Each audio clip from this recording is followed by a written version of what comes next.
할렐루야. 오늘도 하나님의 은혜가 저와 여러분의 삶에 가득하기를 주님의 이름으로 축복합니다. 오늘 스가랴를 통해서 주시는 말씀은 이 유다 백성들에게 그렇게 듣기 좋은 말씀이 아니죠.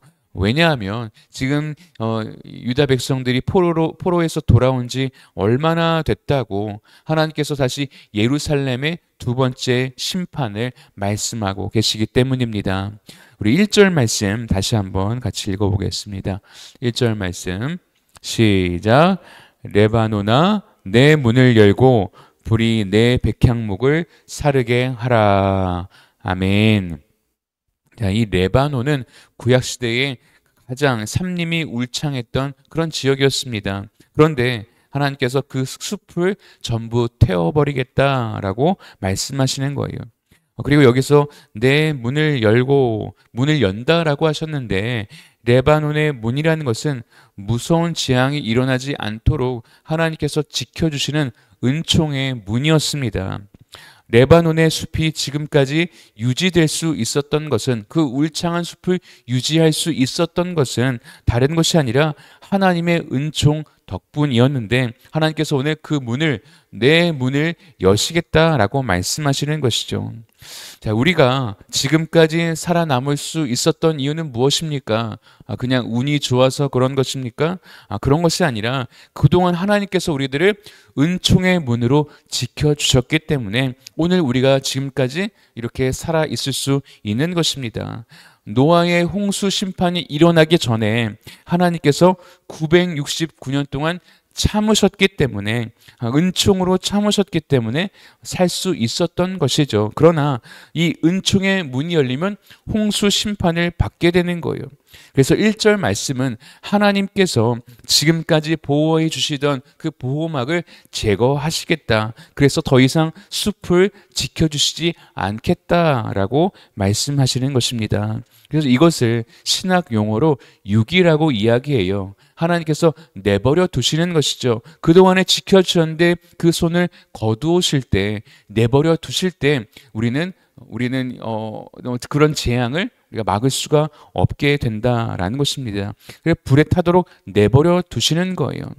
그래서 우리는 회초리로 조금 맞더라도 부모님이 계시는 게 좋은 것입니다. 그래서 저와 여러분은 회초리로 하나님께 조금 맞더라도 내버려 두지 않으시는 그런 은총이 저와 여러분의 삶에 있게 되기를 주님의 이름으로 축복합니다. 또 7절에 보면은 두 개의 막대기를 가지고 예언을 하시는데, 우리 7절 말씀 다시 한번 같이 읽어보겠습니다. 7절 시작. 내가 잡혀 죽을 양떼를 먹이니 참으로 가련한 양들이라. 내가 막대기 둘을 취하여 하나는 은총이라 하며 하나는 연합이라 하고 양떼를 먹일세. 아멘. 막대기 하나는 은총, 다른 막대기 하나는 뭐라고요? 연합이라고 이야기하시죠. 그래서 하나님께서 지금까지는 이 이스라엘의 친히 목자가 되어 주셔서 이 막대기를 가지고 이스라엘을 인도해 주셨다라는 것이죠. 은총의 막대기로 사나운 들짐승으로부터 지켜주셨고, 또한 연합이라는 막대기로 이 백성들이 흩어지지 않을 수 있도록 하나님께서 그 양을 치듯이 이스라엘 백성들을 모아주셨다라는 거예요. 그런데 이제는 하나님께서 뭐라고 하세요? 이 두 개의 막대기를 꺾어버리겠다라고 말씀하시는 것입니다. 우리 8절 말씀 같이 한번 또 읽어보겠습니다. 8절 말씀 시작.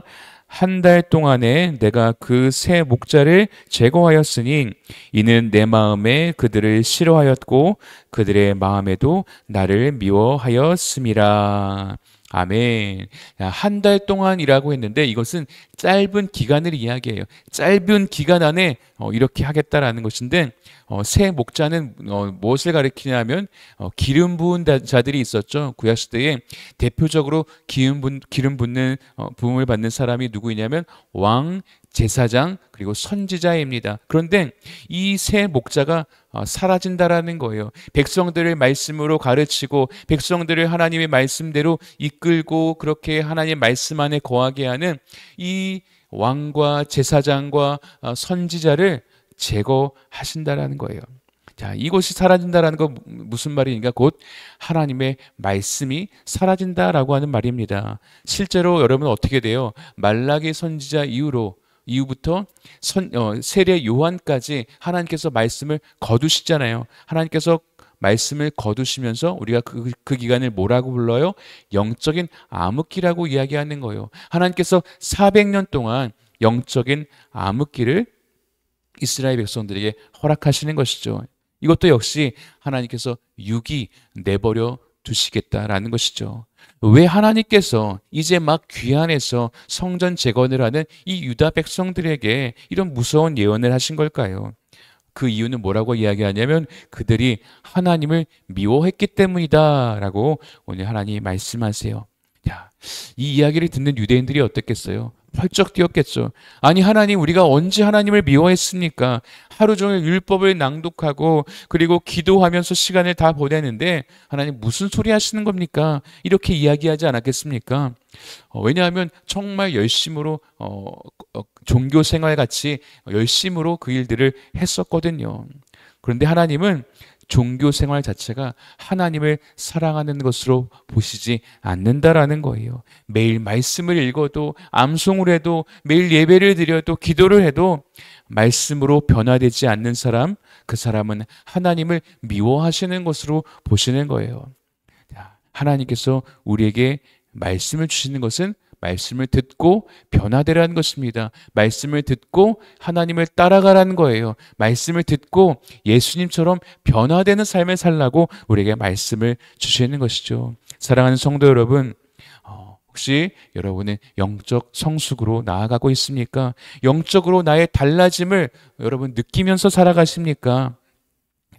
오늘 하루 살아갈 때 우리의 삶을 한번 돌아보았으면 좋겠습니다. 나의 영적인 상태를 확인해 보았으면 좋겠습니다. 그럴 때에 내 고집과 내 생각대로 살고 있다면 하나님 앞에서 모두 다 내려놓으실 수 있기를 바랍니다. 그리고 참 목자이신 하나님의 말씀에 내 삶의 방향을 다시 맞추실 수 있기를 바랍니다. 그리고 내 안에 영적 성숙이 일어난 것을 우리가 느끼고 경험하면서 그래서 하나님의 은총과 연합의 은혜를 우리가 날마다 누리며 살아가시기를 주님의 이름으로 축원합니다. 같이 기도하겠습니다. 살아계신 하나님 아버지 감사합니다. 오늘 다시 한번 유다 백성들을 향해서 예루살렘의 두 번째 심판을 선포하시는 하나님의 말씀을 우리가 묵상했습니다. 하나님, 우리의 삶 가운데도 혹시 유다 백성들처럼 하나님 겉으로만 보이는 종교 행위만 남지는 않았습니까? 하나님 아버지, 우리가 우리의 삶을 돌아보며 혹시 나에게 그런 영적인 안이함이 그런 모습들이 우리 안에 있다라고 한다면 하나님 가르쳐 주셔서 다시 한번 회개하고 주님 앞에 나아오게 하여 주시고 하나님의 말씀 앞에 우리의 고집과 우리의 아집을 다 내려놓고 말씀으로 변화되어서 예수님을 더욱더 닮아가는, 그래서 하나님의 그 은총의 막대기와 또 연합의 막대기로 하나님 우리를 다스려 주시어서 우리의 삶에 하나님의 은혜가, 하나님의 은총이 떠나지 않는 그런 축복의 인생 살 수 있도록 인도하여 주시옵소서. 감사드리며 예수님의 이름으로 기도하옵나이다. 아멘.